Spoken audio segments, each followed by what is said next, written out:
Yeah. What's up? Let's slide. Alright. Ay. Me and you tonight. We live. Ay. No phones, just us. We vibe. Ay. No calls, no text. Decline. Ay. Pull up on you, I'ma pull up on you. Send location or I do. What's up? What's up?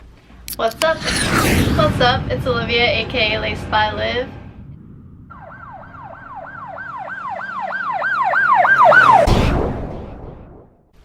What's up? It's Olivia, aka Laced by Liv, and today I'm going to be showing you guys how to take apart, clean, and put back together an airbrush.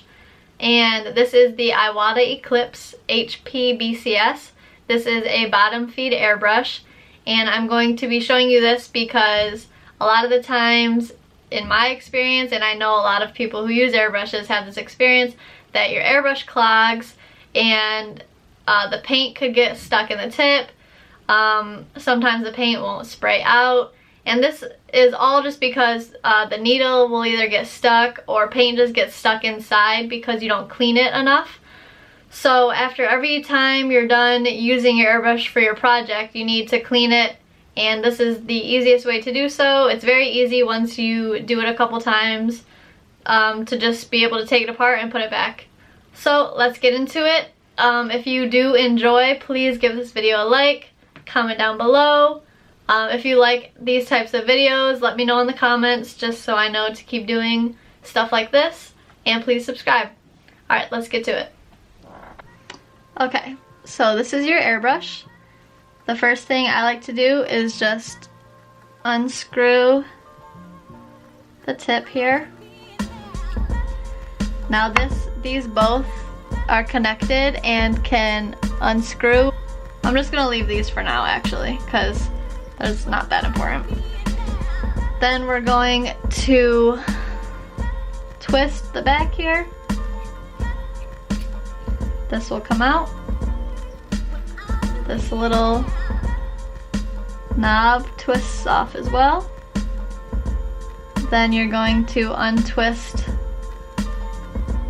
this right here. One you gotta twist a little more. So that'll come out.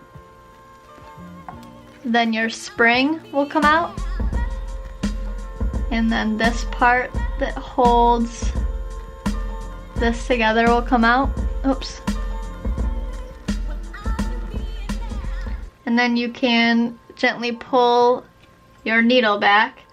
Now a lot of times if your airbrush is jammed, you will be able to tell because there will be paint residue on this needle. Now I do not have any on here right now, which is a good sign, but if for some reason you're having trouble with your airbrush and you see that paint is stuck on here, that's a good indicator that you have a blockage in here. Now you can go ahead and pull out your trigger right here, and I'm going to get this little wrench to unscrew this part right here.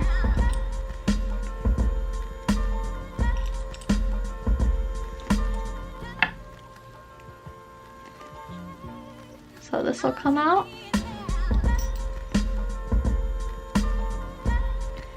So that's about as far as I will go.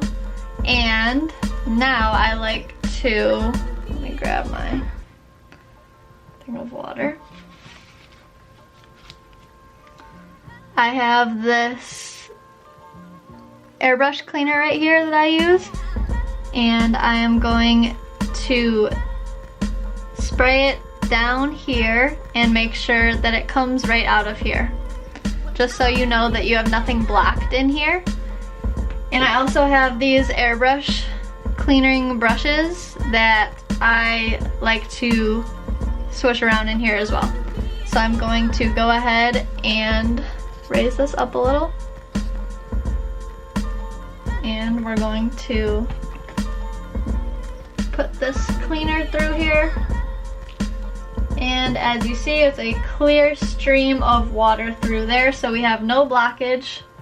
We'll let that drip a little, dry it off with a clean paper towel.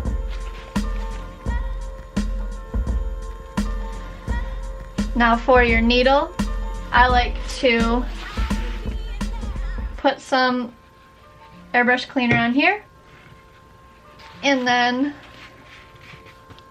just go ahead and do this. Some people use alcohol, Windex, any typical glass cleaner should work.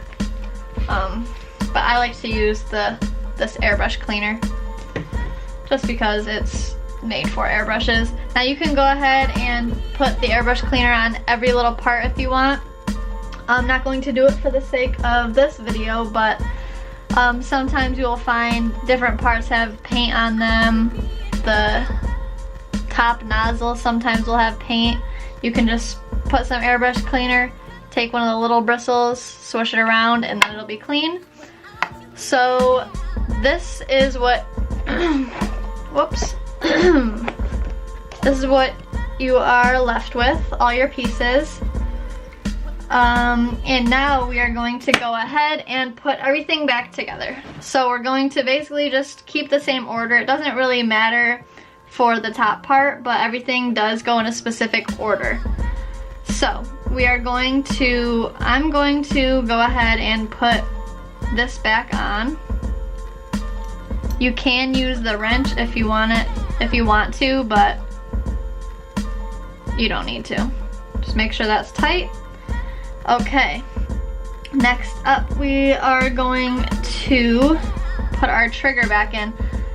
Now this gets tricky because this bottom part moves and there's a little hole inside here. I don't know if this will be able to focus on it so much, but there's a little hole inside of here that needs to go into, and a good way to know if it's in correctly is if it'll push down. So once you hear that click, you know it's in, and you can push down. Now tilt the airbrush towards the bottom so that this stays pointed down. And then we are going to take this part. Sorry, I don't know the exact names, but this has a point. It comes to a point. That point needs to always be facing up. So you're going to insert this in and make sure it goes all the way back to the back of your trigger. Now once that is in, you can go ahead and take the needle, push it through here. Make sure that it goes through the airbrush smoothly. You don't want to force it because it's very delicate. And then it'll come to a stop at the beginning. It should push some of that excess airbrush cleaner through, just wipe that off. Then you are going to take your spring, just put that down till it stops. You're then going to twist this.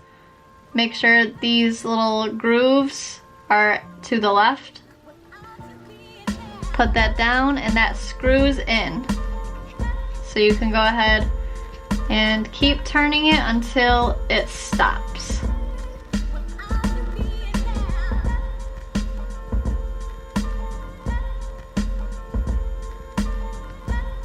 Okay, so it stopped.